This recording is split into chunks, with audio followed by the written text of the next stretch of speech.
If I had to summarize Guest in one saying, it would be hit or miss. I hope your mom is cheating on your dad, you fucking piece of shit. Sorry about that. Anyways, Guest is a very hit or miss character. This was early footage from when I didn't really understand what I was doing. Why did I block that? Why am I at the generator? He's right there. What am I doing? Ignoring that horrible gameplay, Guest has two main utilities, his block and his charge.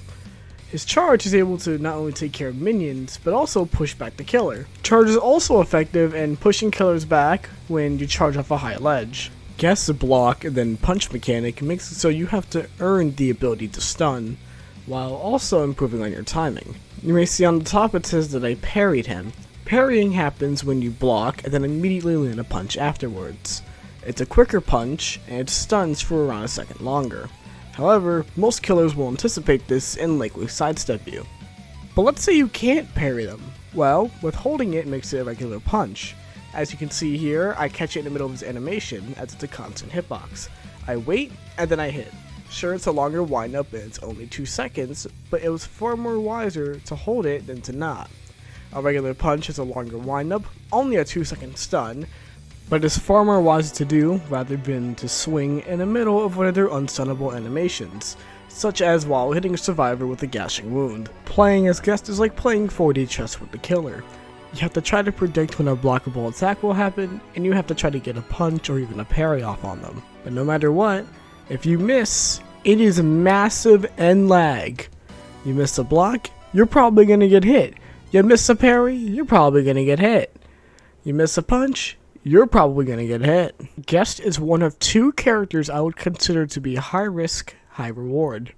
I say high reward and high risk specifically because while blocking can result in massive end lag, his stuns are for 2 or 3 seconds depending on how you use your punch, aka enough time for you and your team to get the fuck out of there. Guest 1337 is based on the main protagonist of Oblivious HG's animated series The Last Guest. If you don't know where 1337 is from, with all due respect, you live under a fucking rock. Anyways, hailed as a Robloxian war hero, he was declared the last guest, basically the last of his own species, and joined the Roblox army to battle the militarized, bacon-haired terrorist regime known as the Bacon Empire. It's led by the Bacon General, the guy whose own ethnic cleansing that made Rwandans look like a simple tea party. Instead of surviving the grenade blast by the end of the movie, he ultimately dies to it, sacrificing himself to kill the Bacon General. So just think of this as very advanced racism. All of Guest's milestones are like him rising through the ranks of his military, if that makes any sense. Milestone 1 gives Guest 1337 an even more detailed combat uniform featuring a 3D vest, knee and arm pads, and 2D gloves and boots. This Milestone Skins uniform bears the US Army rank of Private First Class. Private First Class is the rank you get when you first graduate from basic training. Milestone 2 switches up Guest 1337's combat uniform to one akin of the US Army Blue Service uniform, alongside the addition of articles like a patrol cap, a detailed goatee, and a scar on the left side of his face, reminiscent of Jez. This Milestone Skins uniform bears the US Army rank of Corporal. If you don't know, Corporal is essentially the rank just above Private.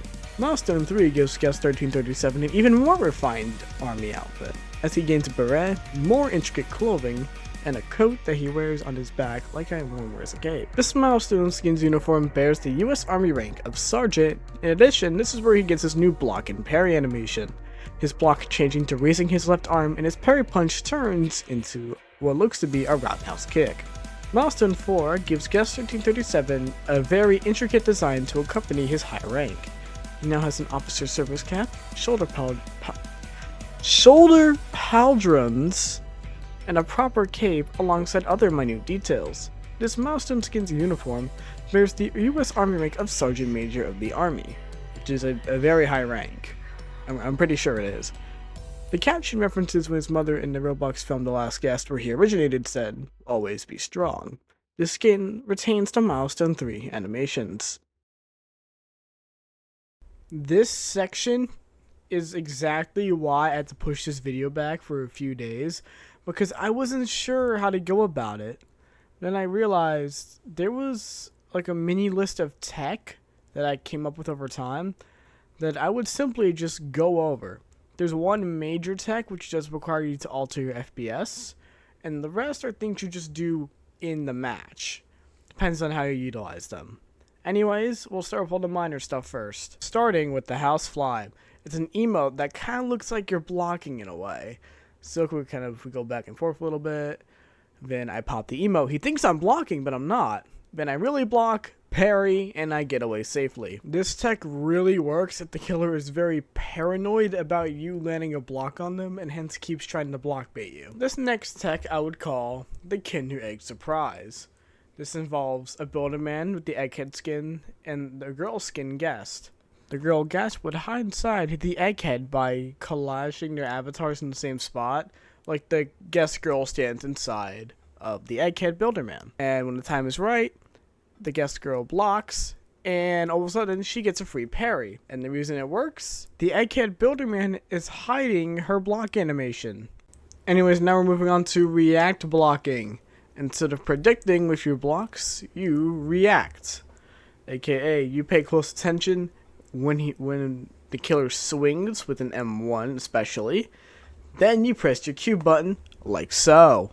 Generator blocking is pretending to do a generator like so. Wait till the killer gets close and tries to swing, and then you parry them.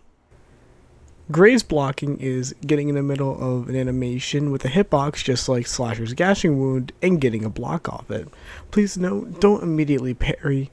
Do not immediately parry. Save your punch for later if you do this. Slasher does have iframes in the middle of his gashing wound. However, 1X does not have iframes. Feel free to parry him. Now these next two techs, people have gotten so sweaty to the point where they just don't work anymore or work under stupidly specific conditions that aren't going to benefit you whatsoever. So I had to stage fake item and trap block. So fake item works when you're pretending to use an item, but in reality, you're preparing to block.